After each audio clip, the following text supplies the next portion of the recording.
In the beginning, before time itself had shape, there was only the deep silence of the void, until the first sound stirred, a harmony that would awaken all creation. From this music, the stars were born, the lands took form, and the first breaths of life echoed across the emptiness. It was a song of power and purpose, a melody that shaped the very essence of the world and set the stage for all that was to come. Before we journey further into the story, if you could take a moment to like this video and subscribe to the channel, it would help us bring more tales from Arda to life. Now, let's return to the story. At the heart of Tolkien's legendarium lies a profound act of creation, the music of the Ainur. Unlike the myths of many traditions, where the world springs from conflict or chaos, here it is conceived through melody, harmony, and the resonance of divine will. Ilúvatar, the One, brought forth the Ainur, mighty spirits of thought, and taught them to weave themes of music, each voice unique, each spirit distinct, yet when joined, they gave rise to symphonies of unimaginable beauty. This music was not mere sound, it was the very shaping of reality itself. The Ainur began with a single theme, simple and pure, echoing Ilúvatar's design. They sang together, discovering one another's harmonies, blending into vast chords that transcended any single voice. But as the themes grew, so too did the personalities behind them. Among the greatest of the Ainur was Melkor, mightiest of all, whose hunger for creation of his own led him to weave dissonance into the harmony. Where Ilúvatar's vision was unity, Melkor sought dominance. His voice clashed with the chorus, bending the music toward discord. Yet Ilúvatar, with power and wisdom, did not silence him. Instead, he introduced new themes, stronger, deeper, and more sorrowful than before, that took Melkor's disruptions and wove them into something even greater. Here, Tolkien reveals a theme as old as myth, that even rebellion and destruction can, within the greater design, serve a purpose. The dissonance of Melkor, though destructive in intent, gave rise to unexpected beauty. Out of chaos came depth, out of conflict came complexity. The music became richer, more layered because of the struggle. When the final chord resounded and the echoes faded into silence, Ilúvatar showed the Ainur a vision. The world they had sung into being lay before them. Mountains rising from the seas, valleys carved by rivers, skies filled with the light of stars. This was Ea, the world that is. The Ainur beheld it in wonder, for what they had sung in abstract beauty was now given form and place. Some of the Ainur, overwhelmed by love for this vision, desired to dwell within it, to guide and shape its unfolding story. These would become the Valar, the powers of Arda. But woven into the foundations of this world was Melkor's discord, a seed of strife that would echo throughout the ages. It is this tension between harmony and disruption that sets the stage for every story to come, from the shaping of the lands to the final battles of the age. And so, the first music, though completed, was never truly ended. It would live on in every river's song, every whisper of the wind, every lament, and every triumph of the children of Ilúvatar. The tale of the music is more than a creation myth. It is a key to understanding the heartbeat of Middle-earth itself. Yet already within this opening act, the seeds of tragedy and triumph are planted. For even as the Ainur marvel at their creation, one question lingers. What will happen when the discord of Melkor moves from music into the world itself? That is the story to which we must now turn. The Ainur who chose to enter Ea stepped down from timeless halls into a realm still formless and waiting. Their descent was not gentle, it was an act of great sacrifice. for in binding themselves to the world, they accepted limits. Once within, they were no longer purely of the timeless thought, but now tied to the fates of mountains, seas, and skies. These became the Valar, the great powers, each with dominion over aspects of creation, reflecting the very themes they had sung in the music. Manwë, closest in spirit to Ilúvatar, became Lord of the winds and airs. His voice had always harmonized most faithfully with the One's design, and now his rule would stretch across the heavens. Varda, Lady of the Stars, whose light would pierce the darkness, stood beside him, her power shaping the vast skies with brilliance that even Melkor feared. Ulmo, solitary and profound, claimed the deeps of the waters, his melodies echoing in rivers and oceans. Aule, the great craftsman, took delight in the substance of the earth, metals, and stone, fashioning the bones of Arda with artistry unmatched. Yavanna, giver of fruits, breathed life into growing things, from the smallest seed to towering forests. Yet for all their majesty, the shadow of Melkor followed them. He too entered the world, drawn by the vision of its riches and the desire to dominate what he had not made. His longing was not for harmony, but mastery. He sought to bend creation itself to his will. Wherever the Valar built, Melkor tore down. When Aule raised mountains, Melkor sought to flatten them. When Ulmo carved rivers, Melkor strove to choke them with ice and fire. It was a war of wills, fought not with weapons, but with the very substance of the world itself. This struggle shaped the newborn earth, leaving scars upon its face and mingling beauty with ruin. The Valar labored ceaselessly to bring order, yet Melkor's discord seemed always present, echoing the rebellion he had woven in the first music. Even so, Ilúvatar's design was greater than any single act of ruin. The clashes between creation and destruction gave rise to lands of astonishing variety. Snow-capped mountains standing beside fertile plains, storm-tossed seas beside tranquil shores. In this, the very world bore witness to the tension between harmony and strife. But the Ainur had not descended merely to wage war. They came also with the knowledge that Ea was not made for them alone.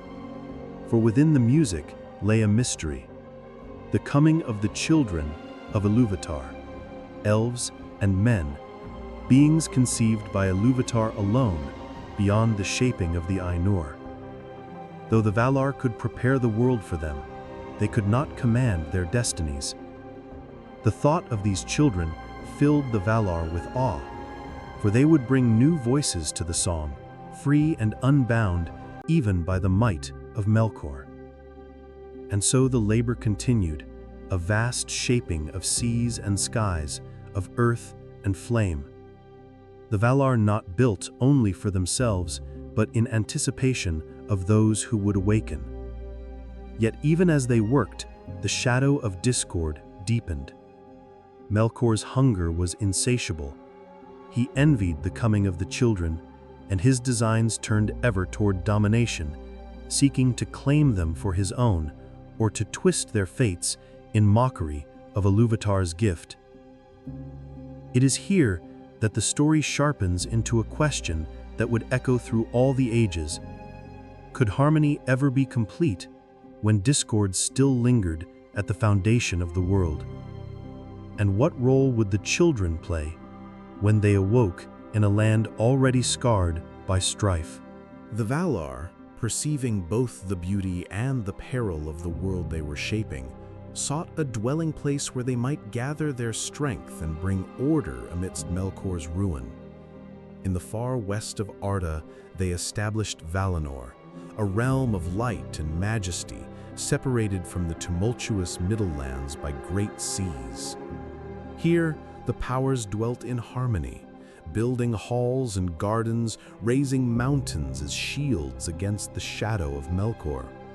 From this sanctuary, they could labor more fully for the healing and governance of the world. In Valinor, Yavanna conceived a gift of surpassing wonder: the two trees.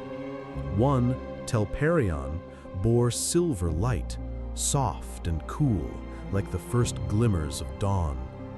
The other, Laurelion, radiated golden light, warm and radiant, like the glory of noon. Together, they wove the hours, waxing and waning in alternation, so that time itself was measured in their mingled glow. The two trees became the heart of Valinor, a living echo of the great music, their light a reflection of the divine harmony from which the world had sprung. Yet even in this sanctuary, Melkor's malice festered. From his fortress in the north, he gathered strength, surrounding himself with hosts of fire and shadow. His envy of the light of the trees gnawed at him, for it was beauty he could not create, but only corrupt. And though the Valar held dominion in the west, the shadow of Melkor stretched across Middle-earth, leaving lands cold, broken, and fearful. The world was divided between light and dark, order and chaos, a division born in the very first chords of the music. But the Valar did not abandon Middle-earth. They continued to labor, fashioning seas and shaping skies, calling forth the first stars in the heavens.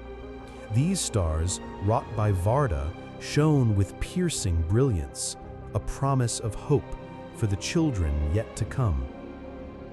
Indeed, the elves, who would be the firstborn, were destined to awaken beneath their light.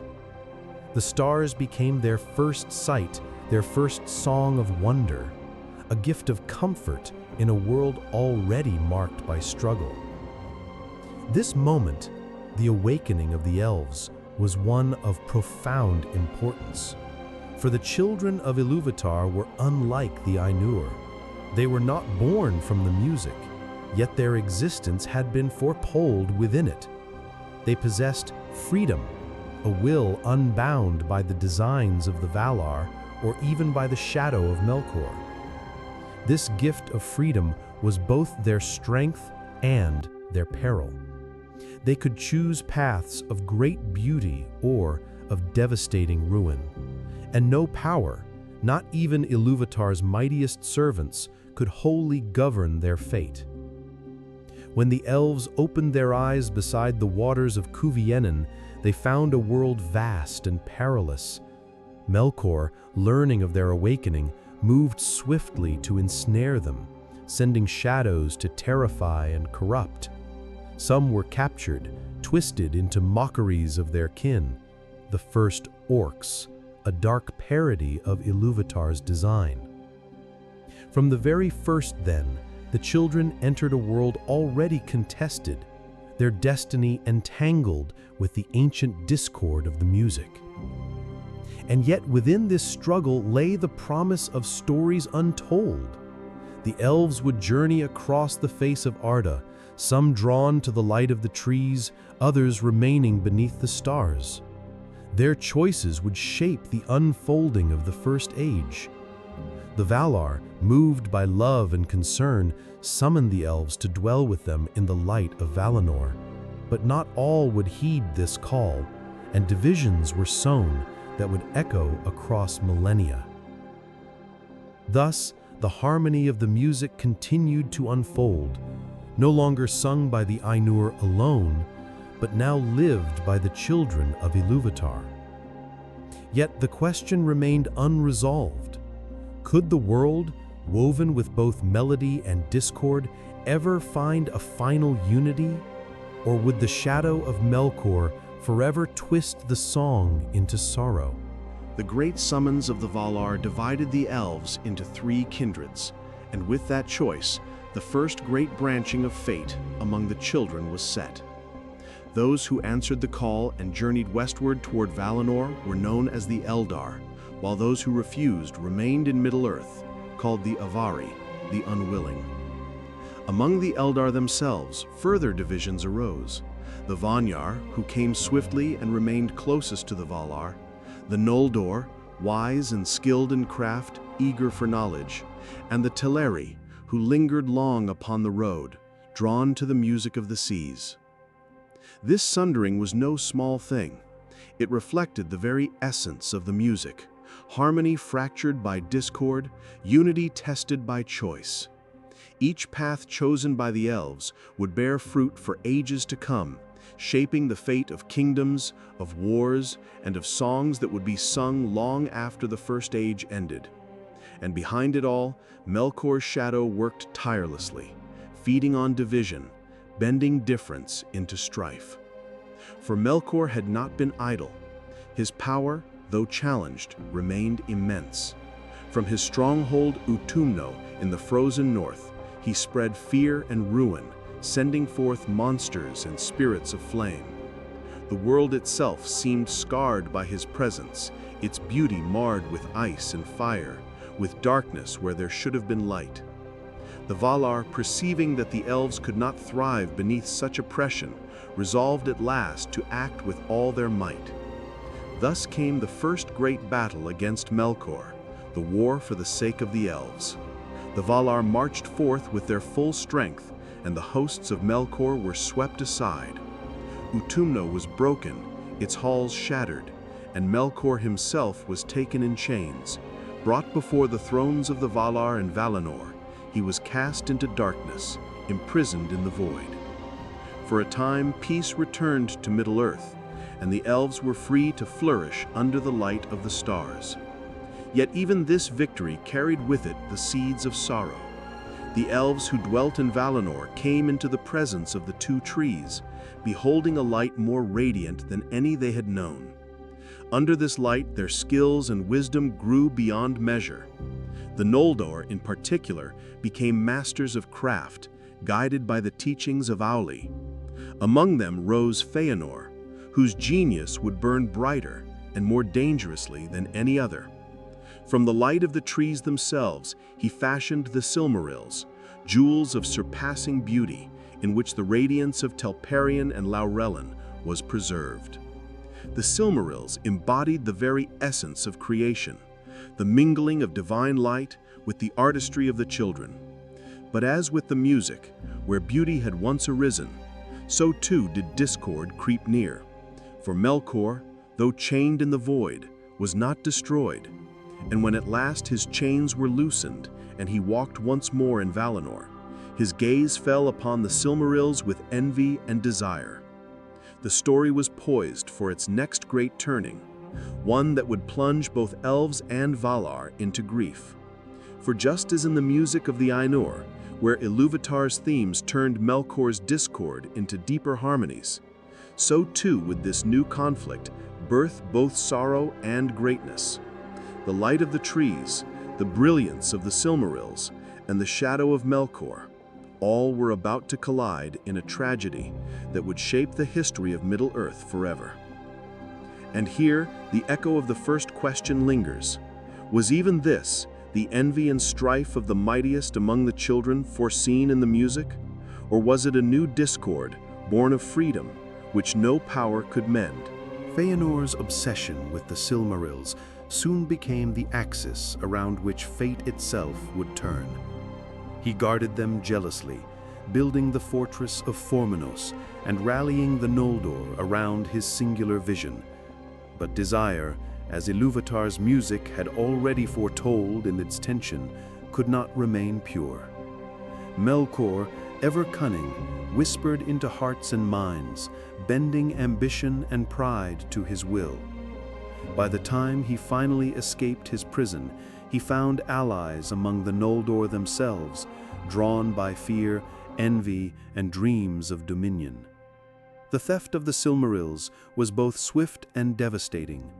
Melkor, now taking the name Morgoth, seized the jewels and fled to the north of Middle-earth, where he established his dark fortress of Angband. The light of the two trees, once the source of inspiration and hope, now existed only within these stolen gems. And with the theft, a new theme of sorrow entered the unfolding music: betrayal, exile, and the consuming power of desire.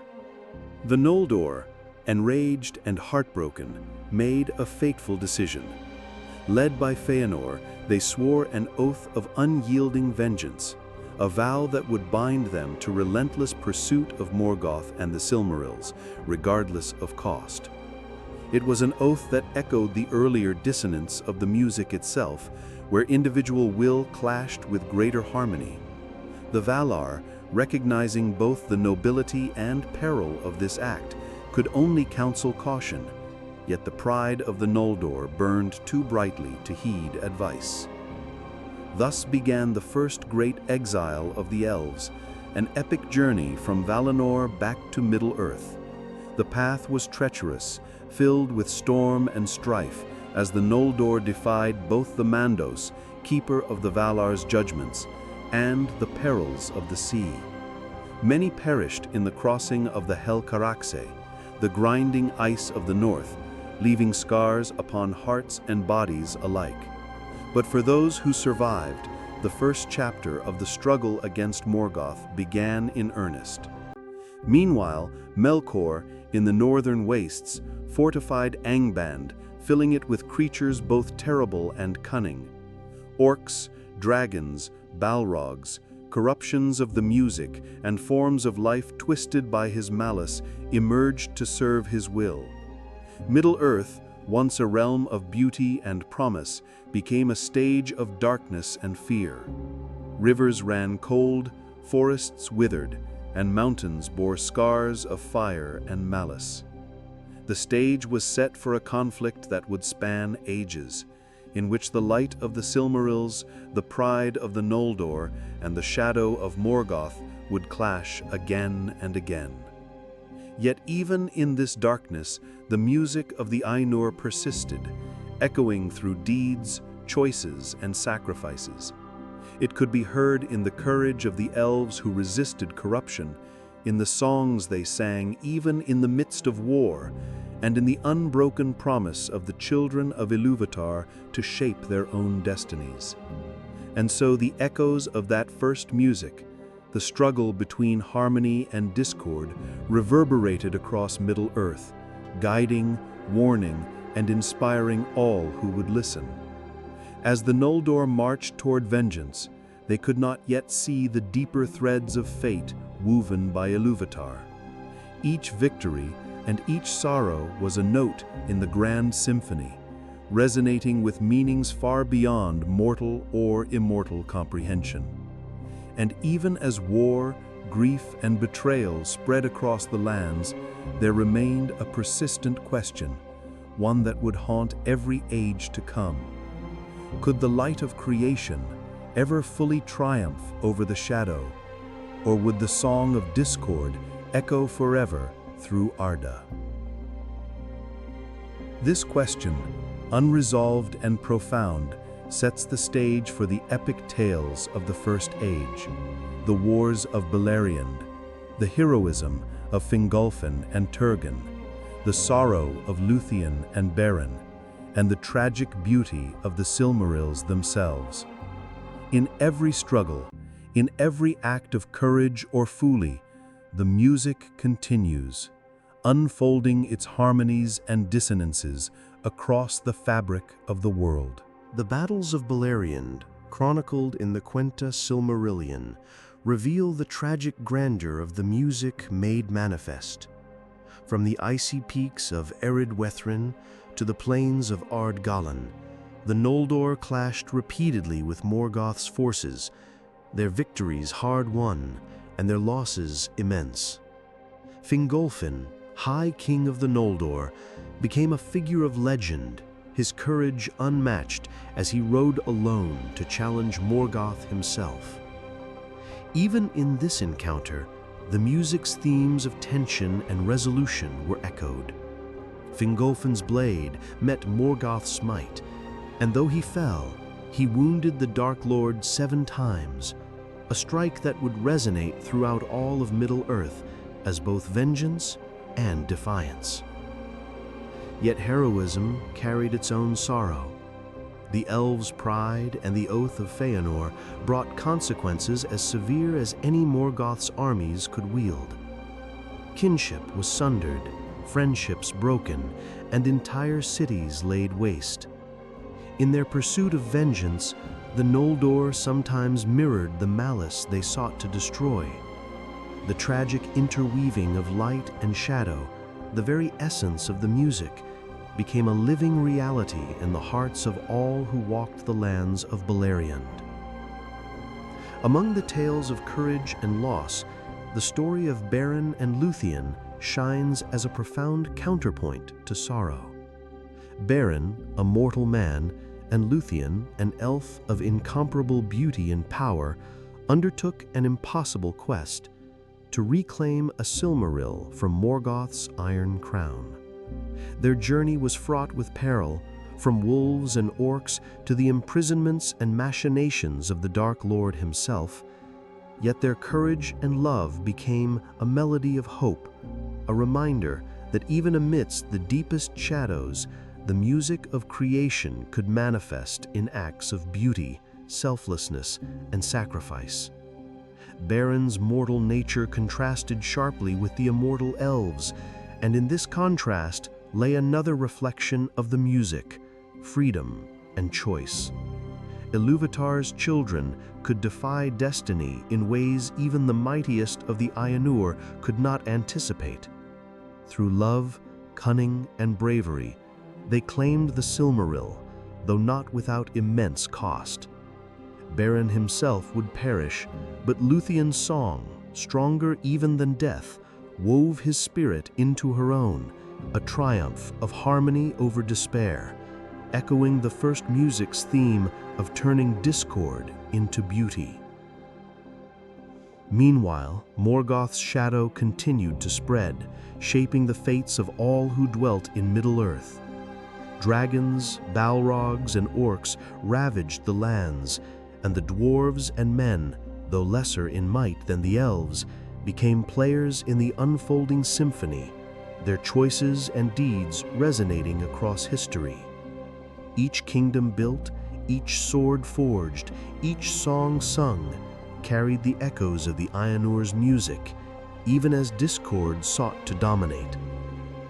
And yet, in these countless tales of valor and tragedy, one truth remains clear.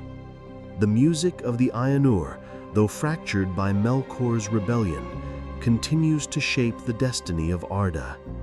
Discord, though powerful, cannot fully silence the harmonies of creation.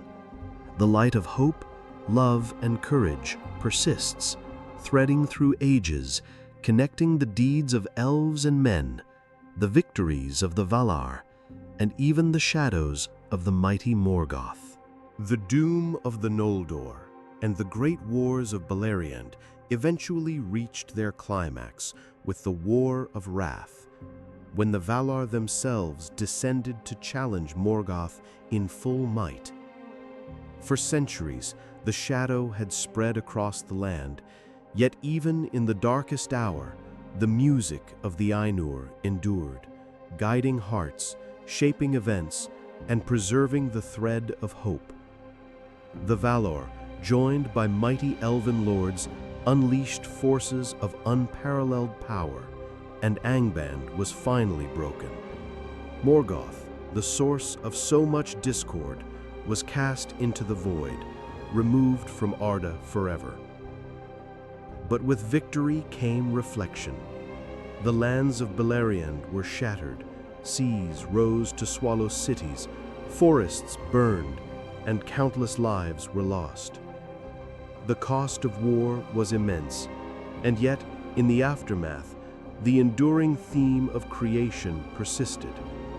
The world itself remained, shaped and scarred, a testament to the interplay of harmony and discord that had defined its beginning. The music of the Ainur, first sung in the timeless halls of Ilúvatar, had played out through deeds, wars, loves, and losses, demonstrating that creation is never simple, never static, but alive, responsive, and evolving. The Silmarils, though carried far and divided, remained a reminder of the light of the two trees and the heights of artistry and beauty that could be achieved even amidst turmoil. And the children of Ilúvatar, elves and men, continued to inherit a world filled with both wonder and sorrow. Their choices, their courage, and their creativity ensured that the music did not end, but resonated onward, influencing the ages to come, from the Second Age's rise of Númenor to the Third Age and the shaping of events chronicled in The Lord of the Rings. Ultimately, Tolkien's creation myth is not merely a story of beginnings, but a reflection on the nature of existence itself. That from discord, harmony can emerge, from rebellion, purpose can be found, and that the smallest acts of courage, love, and sacrifice echo through time as part of a grand divine symphony. The music of the Ainur, with its interweaving of sound and thought, shadow and light, becomes not just the origin of Arda, but a lens through which we may understand the enduring complexity and beauty of all life. In every river that sings, every mountain that rises, and every heart that dares to hope against despair, the echoes of that first music persist. It is a story of creation that is alive, still playing, still shaping destiny, reminding us that even in the presence of great darkness, the harmonies of courage, love, and perseverance can endure. If you enjoyed this story, feel free to like, share, and subscribe for more. Thank you for watching.